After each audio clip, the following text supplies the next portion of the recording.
Hai sobat semua, ketemu lagi dengan saya di channel Fun Fisika Asik. Channel yang akan membahas materi dan soal fisika SMA terupdate. Kali ini saya akan membahas tentang tegangan permukaan dan kapilaritas. Kita saksikan video. Kita lihat ini uang logam, kemudian ada peniti dan jarum. Itu adalah tenggelam di dalam air karena massa jenisnya lebih besar daripada massa jenis air.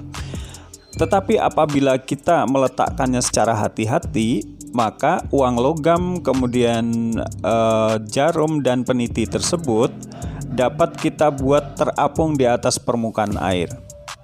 Nah, penyebabnya bukan karena massa jenisnya menjadi lebih kecil, tetapi karena adanya suatu gaya ke atas oleh tegangan permukaan dari air tersebut. Ya, pembahasan kita yang pertama adalah tentang tegangan permukaan.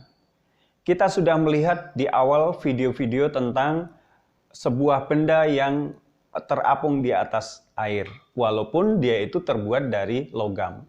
Ya. Ketika kita bahas tentang tenggelam, melayang, dan terapung, mestinya benda-benda ini adalah tenggelam. Dan di awal video saya perlihatkan memang dia itu tenggelam. Tetapi kalau kita meletakkannya hati-hati, benda itu dapat terapung di atas air. Nah, tentu saja bukan karena syarat massa jenis lebih kecil daripada massa jenis air, tetapi karena adanya yang namanya tegangan permukaan. Ya, tegangan permukaan air. Nah, tegangan permukaan air itu adalah kecenderungan dari permukaan air itu menjadi tegang, ya, karena adanya gaya kohesi antara partikel-partikelnya itu, sehingga seolah-olah permukaan air itu ditutupi oleh lapisan yang elastis.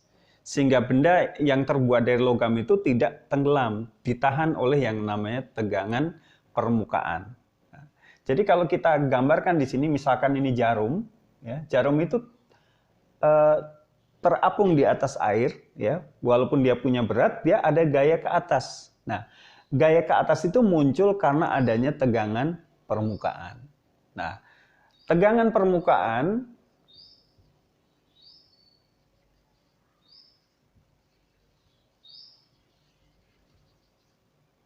ini kita lambangkan gamma. Ya. Gamma itu adalah sama dengan didefinisikan sebagai gaya dibagi panjangnya permukaan. Ya. Jadi gaya permukaan dibagi panjangnya permukaan, ya. Nah, jadi di sini F itu adalah gaya tegangan permukaan dan D itu adalah panjangnya.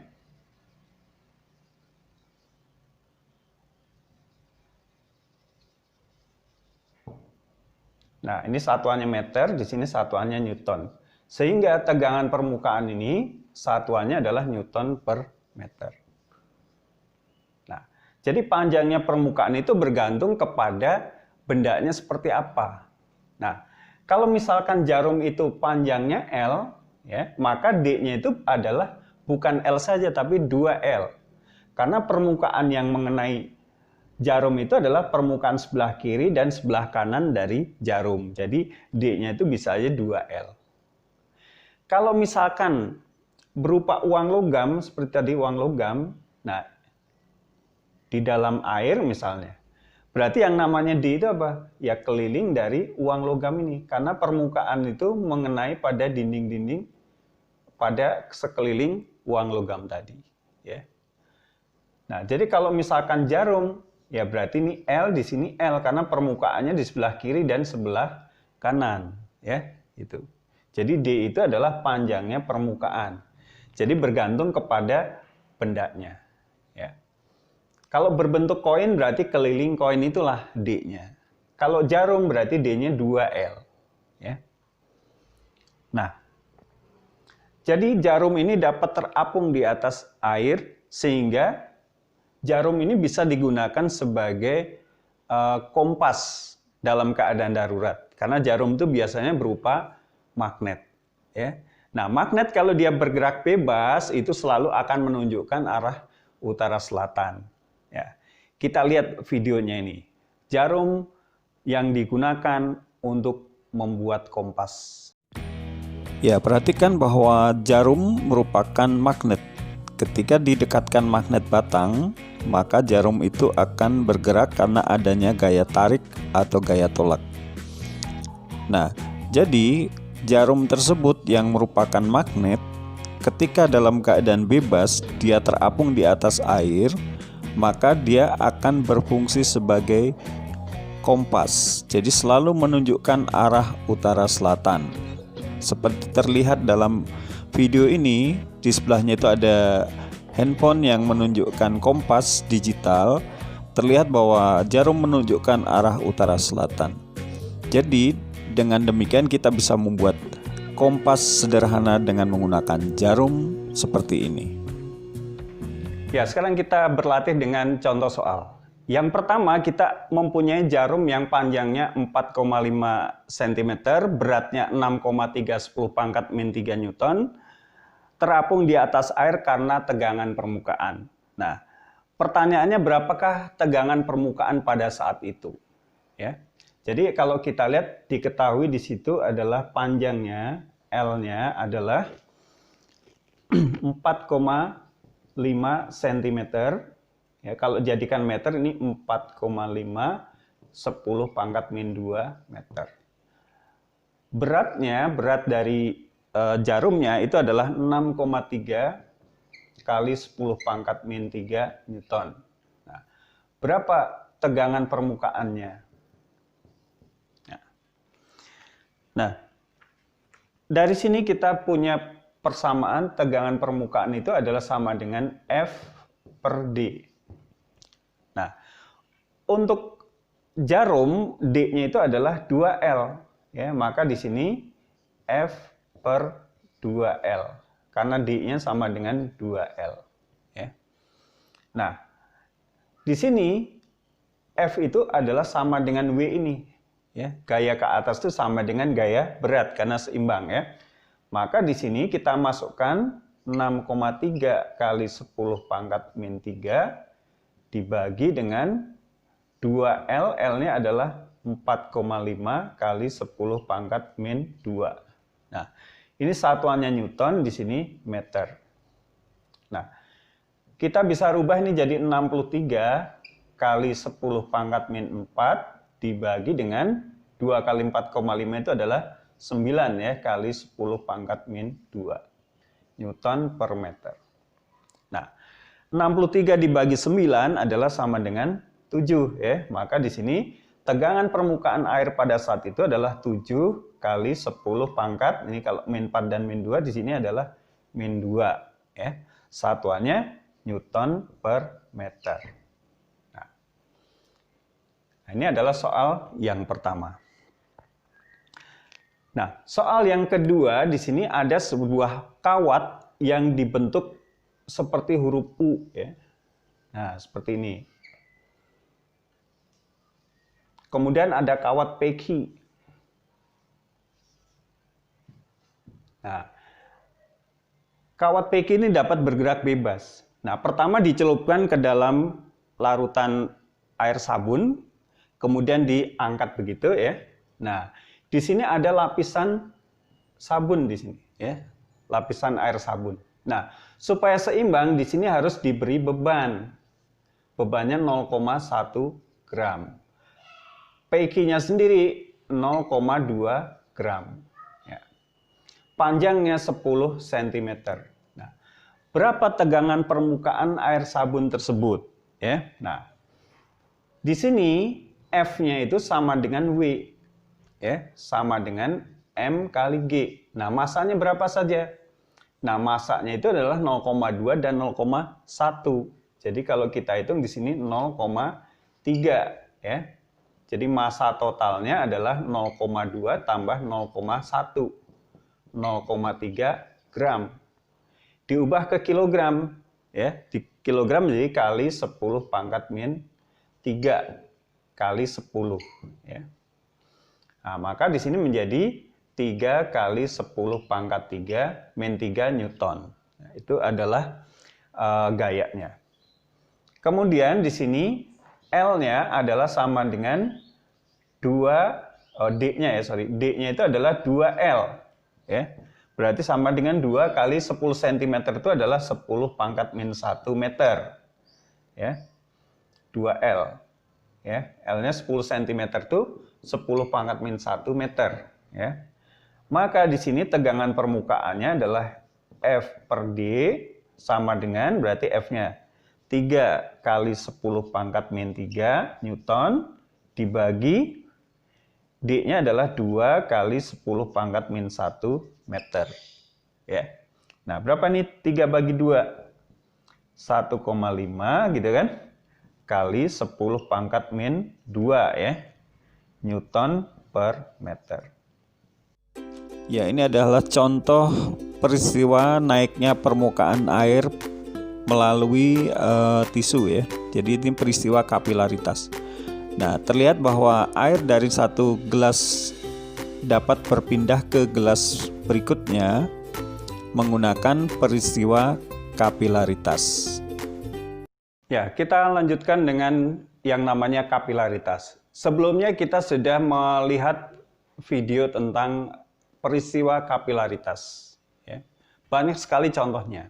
Nah, sekarang kita akan lihat bagaimana penurunan rumus untuk kenaikan zat cair di dalam pipa kapiler. Jadi pipa kapiler itu adalah pipa yang ukurannya sangat kecil. Ya. Nah, misalkan ini untuk zat cair yang membasahi kaca. Nah, misalkan air nih. Nah, air itu ketika pipa kapiler dimasukkan ke dalam air, maka di sini ada yang naik ke atas sini. Ya, jadi di dalam pipa kapiler permukaan zat cair lebih tinggi daripada di sekitarnya. Naiknya setinggi H. Nah, di sini ada gaya berat, ada gaya ke atas. Nah, gaya beratnya itu sama dengan M kali G, ya, berat zat cair, ya, berat zat cair di dalam pipa kapiler. Nah, massa itu dapat dituliskan sebagai rho dikali V kali G. Nah, ini M-nya rho kali V. Kemudian kita bisa ganti di sini rho, volume itu adalah luas penampang kali tingginya, di situ tingginya H kali G. Nah, luas penampang adalah sama dengan pi R kuadrat Hg. Ya. Sehingga berat zat cair di dalam pipa kapiler ini sama dengan, kalau kita hitung adalah rho G H pi R kuadrat. Nah, ini beratnya. Sekarang gaya ke atasnya, kalau kita lihat gaya ke atas itu adalah sebenarnya dari rumus tegangan permukaan. Nah, kalau kita lihat di sini. Kalau ini sudut theta, theta itu sudut kontak ya, sudut kontak theta, maka ini ada gaya ke atas ini, gamma cos theta. Ini juga sama nih, gamma cos theta. Jadi yang arahnya ke atas adalah gamma cos theta. Nah, F itu sama dengan, berdasarkan rumus tegangan permukaan, F itu adalah sama dengan gamma dikali D, gitu kan? Nah, kalau gaya ke atas, itu sama dengan gammanya itu adalah gamma cos theta. Dan D itu panjangnya permukaan. Nah, permukaannya itu di dalam pipa itu membentuk keliling dari sini, keliling dari pipanya. Nah, kalau keliling pipa itu adalah 2pi R. Ya. Jadi D-nya itu adalah 2pi R. Nah, keliling dari pipa yang di sini ada permukaan zat cairnya. Ya. Nah, sehingga kalau kita gabungkan ini dengan sama, ya, W itu sama dengan gaya ke atas, maka kita bisa tuliskan di sini rho G H pi R kuadrat, gitu kan, sama dengan gamma cos theta 2pi R. Nah, yang sama kiri kanan kita hilangkan, pi-nya hilang, ya kan? R-nya hilang 1 di situ. Ya. Maka kalau kita akan mencari H-nya berapa, H sama dengan gitu ya, itu adalah 2 gamma cos theta dibagi dengan rho G R. Nah, ini rumus untuk mencari berapa ketinggian yang dapat dicapai oleh air. Ya. Jadi air dalam pipa kapiler itu bisa naik ke atas. Ya. Nah, kita akan lihat contohnya di sini. Misalkan saja diketahui jari-jarinya itu adalah 1 mm, jari-jari pipa kapilernya. Kemudian di sini massa jenis airnya itu adalah sama dengan 1 gram per centimeter kubik. Kemudian tegangan permukaan air 7,2 kali 10 pangkat min 3 Newton per meter. Nah, kemudian G-nya adalah theta-nya misalkan diketahui 60 derajat, G sama dengan 10 meter per sekon kuadrat. Nah, kita masukkan ke rumus H ini 2 gamma cosinus theta dibagi dengan rho G R. Nah, di sini yang perlu diketahui adalah R-nya ini harus jadikan meter, 10 pangkat min 3 meter. Ini jadikan kilogram per meter kubik, jadi 10 pangkat 3 kilogram per meter kubik. Nah, tinggal masuk di sini. 2 kali gamanya adalah 10 pangkat. Gamanya adalah 7,2 kali 10 pangkat min 3. Kosinus theta, kosinus 60 itu adalah setengah dibagi dengan rho-nya. 10 pangkat 3, G-nya 10, R-nya adalah 10 pangkat min 3. Nah, kalau kita lihat di sini 2 dengan setengah nih, bilang ya. Jadi kalau kita lihat di sini 7,2 kali 10 pangkat min 3. Sorry, ini min 2 ya. Min 2. Sini min 2. Ya. Dibagi dengan, nah di sini 10 pangkat 3 dengan min 3 habis. Ini dibagi 10. Ya. Nah, sehingga di sini dapat dihitung sama dengan 7,2 kali 10 pangkat min 3. Ini satuannya meter. Nah, tapi kenaikan itu sangat kecil ya. Maka di sini diubah aja jadi 7,2, 10 pangkat min 3 itu adalah milimeter. Ya, ini kenaikannya 7,2 mm. Oke, saya kira cukup sekian dulu video saya kali ini. Jangan lupa beri komentar, like, subscribe, dan share ke teman-teman kalian agar video saya berguna buat pendidikan di Indonesia. Salam fun fisika.